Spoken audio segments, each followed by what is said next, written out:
Alright everyone, it's Lucius here from Westridge Hills, and today I'm going to be teaching you how to make Trini style empanadas. Now back when I was in Trinidad, my friend taught me this. It's pretty easy. It's basically 3 ingredients. So what we're going to need today is iodized salt. Any salt will do, it's Trini cooking. Cornmeal, I bought this because this was the cheapest. It was on ad over at the Super One, just down the street. And I like to fry it in coconut oil.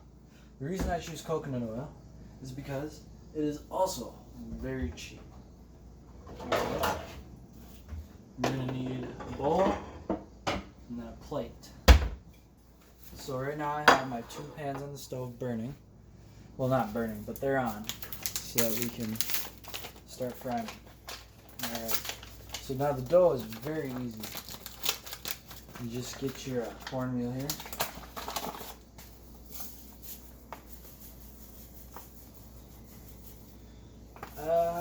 I'd say that's a pretty fresh amount there. Then you're going to add some salt. Now, when it comes to Trini cooking, the key is to measure out until the ancestors tell you to stop. I learned that from Jackie Matthew up in Tamina Mountain. Jackie and Martin are great. They run this really awesome cocoa plantation. Actually, they call them cocoa estates down there. And they're just really cool. So they're not like normal farms. They're more like just a jungle, and they go out and they harvest it. While we were there, we didn't actually camp there. We stayed at another friend's place. That was Nalini's mom. And while we were there, we traveled to Tamina for 3 days. The first 3 days we were in Trinidad to learn about the cocoa process. So while we were there, we got to go out into the fields and harvest it.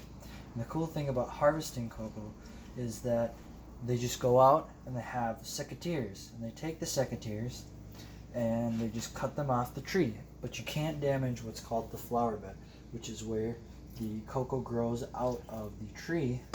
Because by doing that, the tree will never be able to grow cocoa from that spot again. So if you damage all of them, the tree will still be alive, but it won't produce any more pods. It's kind of a fickle beast, the cocoa plant is. The cocoa tree, its scientific name is actually, and its original name is Theobroma. Theo being God, Broma being food. It's considered the food of the gods, chocolate is. And actually it wasn't until the 1800s that we have what we now consider chocolate bars. Up until that point, it was all just like a cocoa tea. It was a drink. But the cool thing about cocoa is they would use the same process. Let's see, what am I looking for here? Oh yeah, well we'll get back to the empanadas for a little bit, and then I'll go back to telling you about the original drink, cocoa. Okay, so what we have here is hot dogs. That's the meat we're going to use. So you just cut it into little rings. And yes, I'm using a butter knife. I have this hot dogs. These are leftovers from the other night when my family was here. We had hot dogs and appetizers. So, you don't waste anything. And I don't like hot dogs, so might as well use them in a recipe I do like, such as Trini Empanadas. Alright, here. Now down in Trinidad they call them beef franks, which is what we call them here, but I just thought that was interesting because Trinidad is a very, they follow a lot of British things because that's who last colonized them. Trinidad and Tobago, TT, was actually owned by many different countries during the colonial era, and it kept switching who was in power, which is an interesting little fact to it. But Britain had it last. And there are actually certain people in the population that believe they should still listen to British law because it's Britain's country still, which I found really interesting because here in America, we don't think that way at all. We think if you have independence, you shouldn't have to listen to them at all. Screw them, actually. Let's piss them off, and that's what we did. We fought so many wars against them until we decided to act like grown-ups, but that's besides the point here. So we're just going to be heating these up, and then for the special and magical ingredient, they actually put this on pizzas as well. Ketchup. So we're gonna add some ketchup to this once it gets a little hotter. I'm gonna get my coconut oil ready here.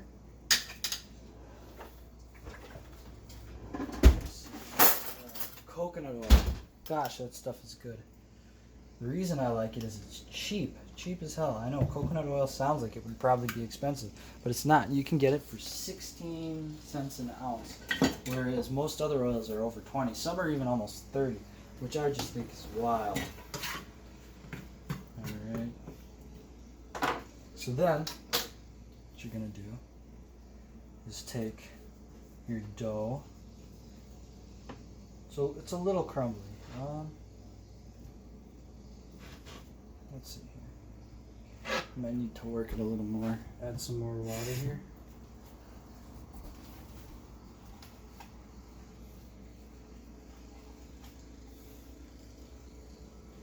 That makes it a little better. It's going to need even a little more water.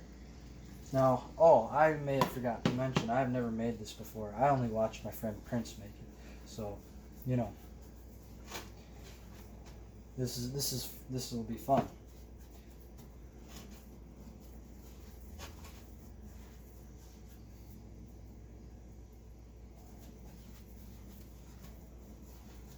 You know what? We're experimenting here. We're experimenting. Cornmeal isn't really sticking together. We'll try again here. If it doesn't work, I have an idea that might make it a little bit better. Yeah, it's just mush right now. So what we're gonna do is we're gonna actually keep washing it off. The cornmeal feels weird. We're gonna come down here and we're gonna grab some flour.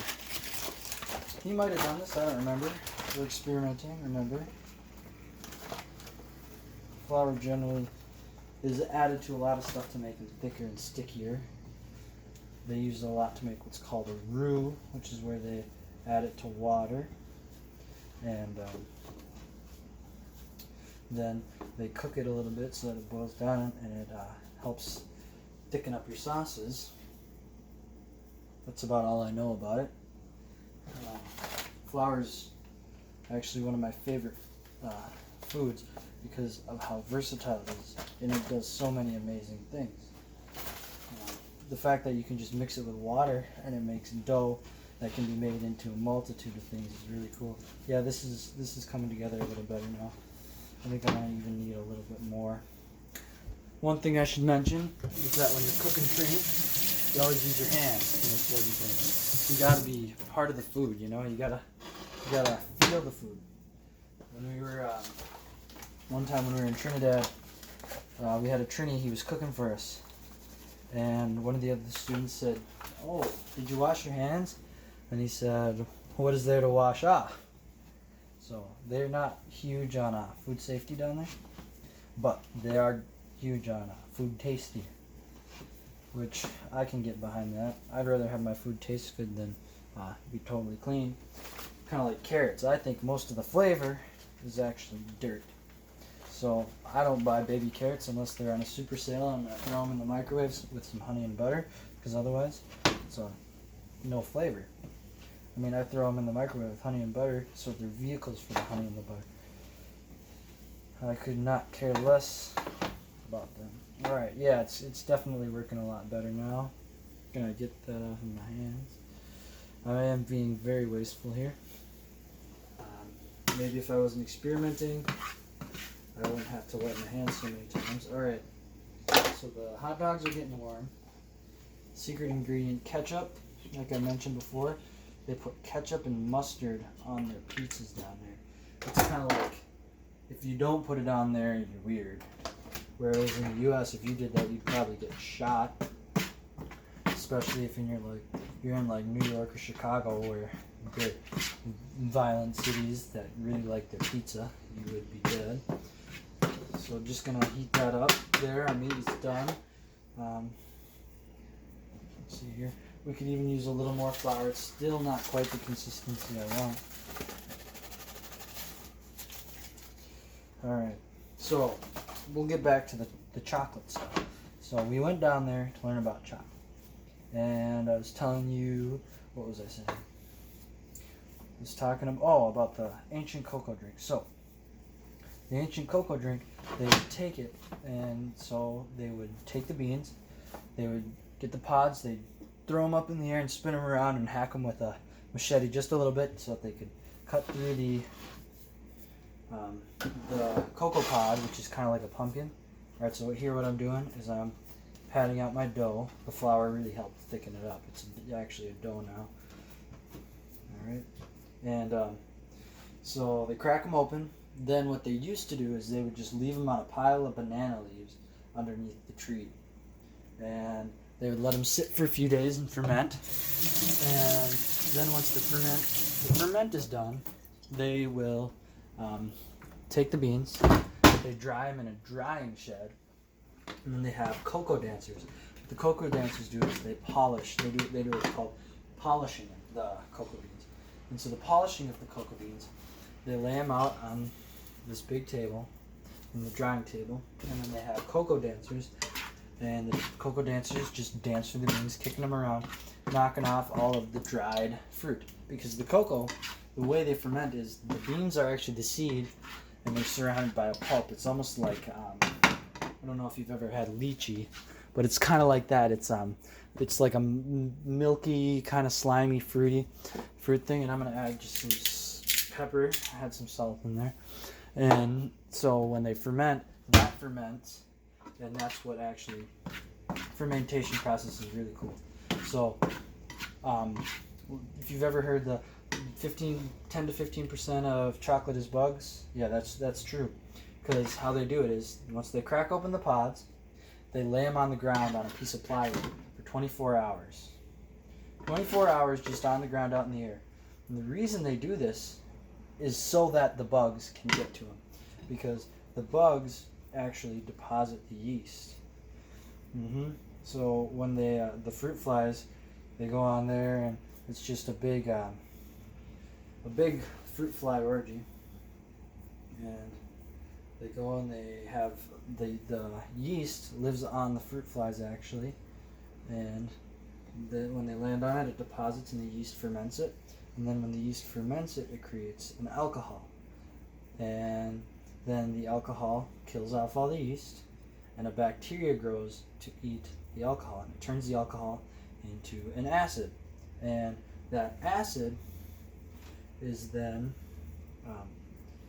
it basically cooks the beans. So it goes in and it eats all, and it changes the molecules in it, and it brings out the flavor, and it destroys the astringency of the cocoa beans.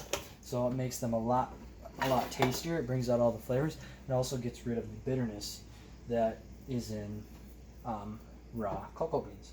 And what they do to know when they're done fermenting is they do what's called a cut test. They take a few beans out of a different spot in the box.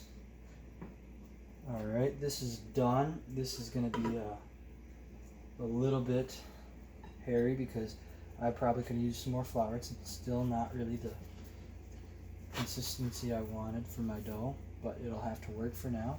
To test that the oil is hot enough, we'll just let that burn off here.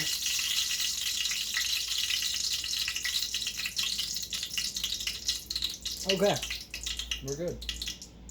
And then, yeah, we're actually going to turn that down a little bit.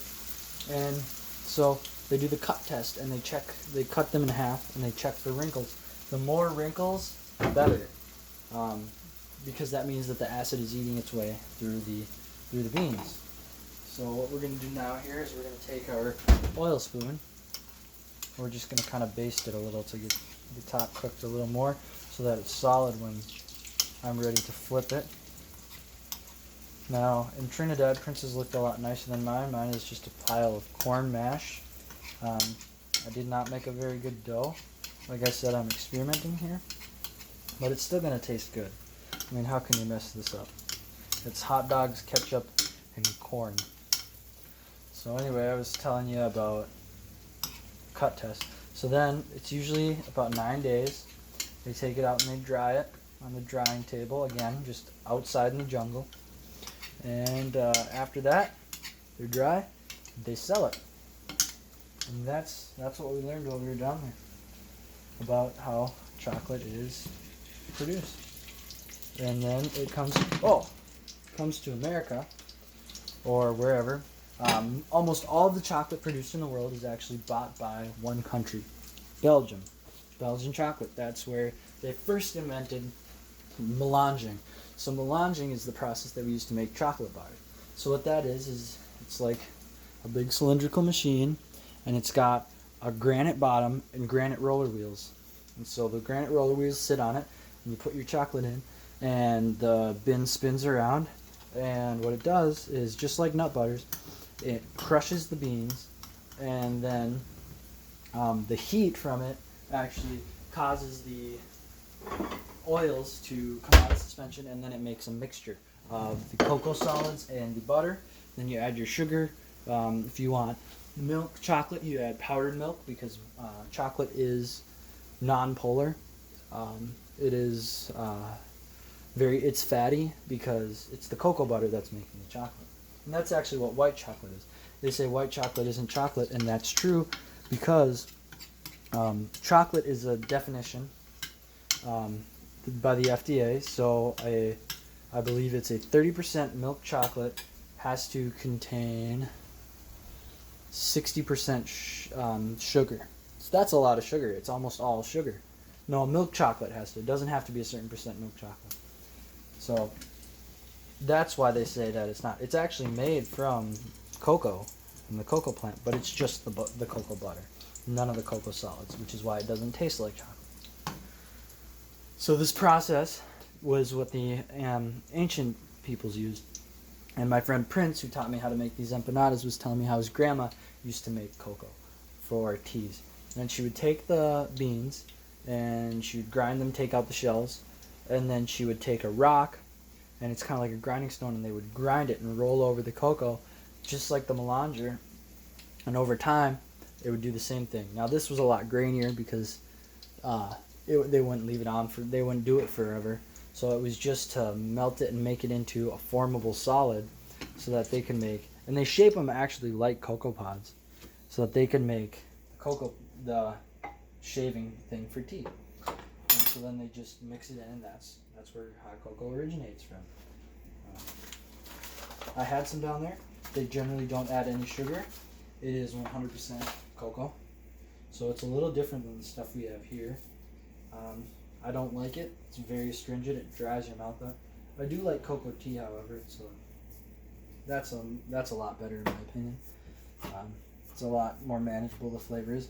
And the weird thing about the cocoa that they make, the drink, is that you can definitely see that chocolate is a fat, because it doesn't mix in like the hot chocolate that we have in the U.S. It actually separates, and you can see little beads of the chocolate suspended in the water. It's actually kind of cool. Alright. Just gonna finish up this one here. So this one will be a little better. I'm hoping I added some more flour.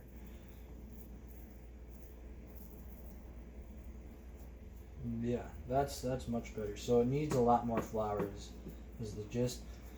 So what we've learned from making these today is you should probably have close to an even amount of cornmeal and flour to make it doughier. And we're actually, for this next part, going to need some more oil. So we'll just get us out some more oil. That last one really soaked up a lot. So in this video, you learned a little bit about the chocolate making process and a little bit about how to make Trini style empanadas. Hopefully you enjoyed it. Please check out the other videos. I'm going to be doing weird stuff like this where I just make stuff and I just talk. So if you like listening to me, or if you think what I make is cool, please let me know, and please continue to check out my music. Oh, the most important part. How does it taste? All right. Well, let's cut into this.